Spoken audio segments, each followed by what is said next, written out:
This is Trisha from The Principal Thing, and I'm here today to share with you the recipe for one of my family's favorite snacks. Not only is it super easy to make, it is super good for you. It's kale chips to replace your potato chips. Kale is very, very high in antioxidants and very high in vitamin C. So you can't go wrong with feeding your family this, and you have to eat a ton of it to amount to really any significant calories. So we're gonna get started with, I used 2 bags of kale chips. No, actually 3 bunches of kale from Whole Foods. And I washed it really well, and it's all in this container right here. What I wanna do now is you wanna take a couple of paper towels, a couple of clean paper towels, and just pat them dry. And make sure that you have a minimal amount of water in the bottom of the kale, because you want your seasonings for the kale to stick to the kale and not wash away in the water, in the excess water that's left in the container. So you just want to pat it dry with your paper towels. And the ingredients that you're going to need are nutritional yeast. This is a significant source of vitamin B12, and what this will do is give you that cheesy flavor. We're going to use garlic powder. As you can see, my family uses a lot of garlic powder, but this is more than enough for this particular recipe. And we use olive oil, extra virgin olive oil, and we use Celtic sea salt, or sometimes I use the pink Himalayan salt.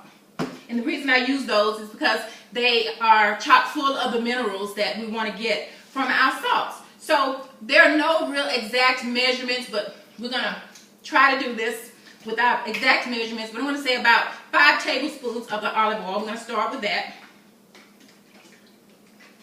Yeah, that's a little bit more than 5 tablespoons, but okay.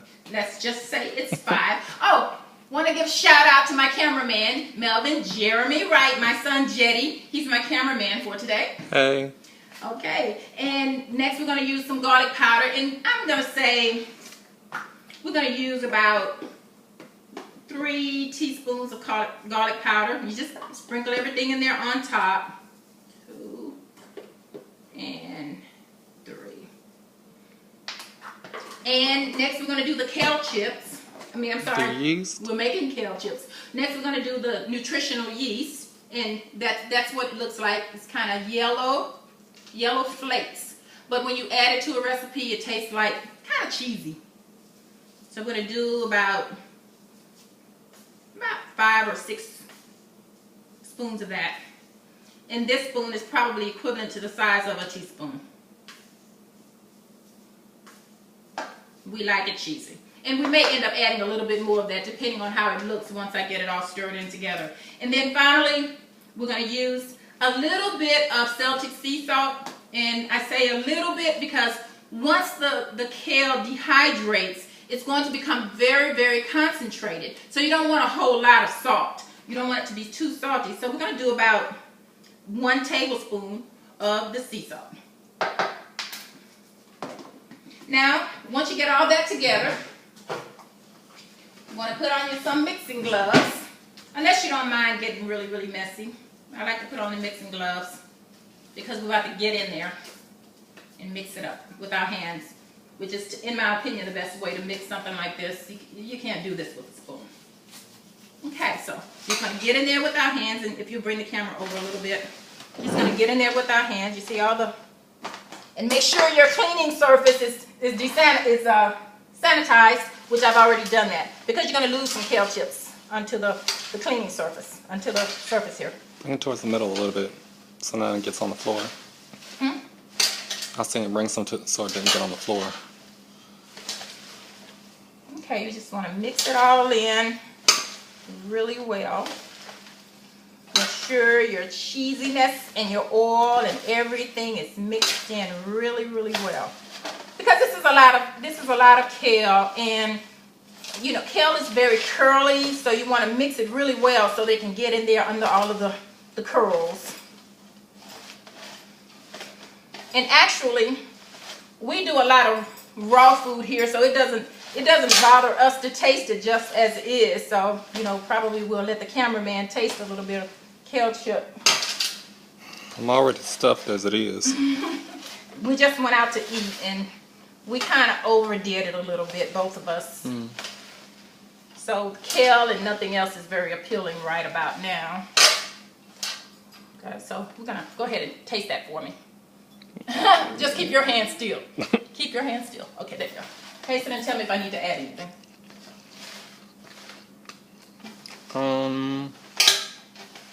Oh, that's good to me.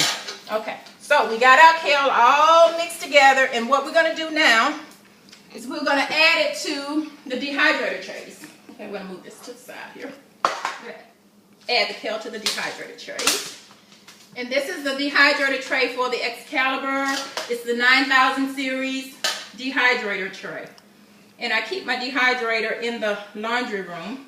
I don't keep it in the kitchen, because sometimes depending on what I dehydrate, it may have, you know, kind of a strong smell if it's something that's really garlicky or something. What was that, Jeremy, we had one time that really had a loud smell and it's kind of going all around the house, and we had to move it into the laundry room. You remember what that was? No, I think it was something. Might have been something oniony or garlicky. I think you're dehydrating onions. When I was drying garlic and onion, that's what it was. I was drying a bunch of garlic and onion, and we had to get it out of the kitchen because it was just, the scent was just too much. So I keep it in the laundry room. And so we got 2 trays ready to go. And I think we got enough for about 2, maybe 3 more trays, probably 2 more trays. Just gonna spread it out onto the tray. And a lot of times what I'll do is once I get it spread onto the tray, I'll add a little bit more nutritional yeast because I like the cheesy taste. So we're gonna take one of these trays and put it aside here. And we're gonna put the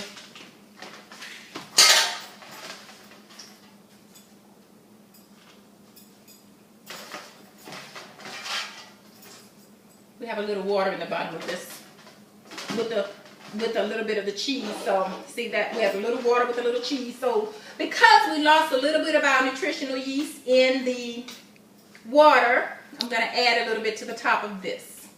Okay, so we can take these off.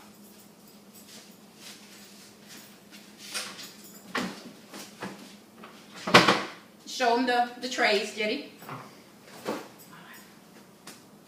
Ooh. I see fields of green. Red roses too. Okay, so we're going to add a little bit more nutritional yeast to the top just to make sure we got all the cheesiness going.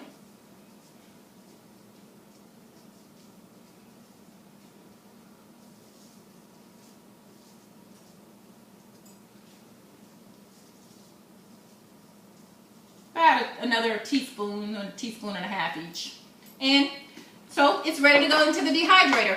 I'll come back once it's dehydrated, and I'm going to put this in the dehydrator tonight, and I'll take it out in the morning. So it dehydrates overnight. It's ready to go in the morning. So I'll take it out in the morning and do another quick little video and let you see how it turns out. Thanks for coming by and sharing some time with the Principal Thing.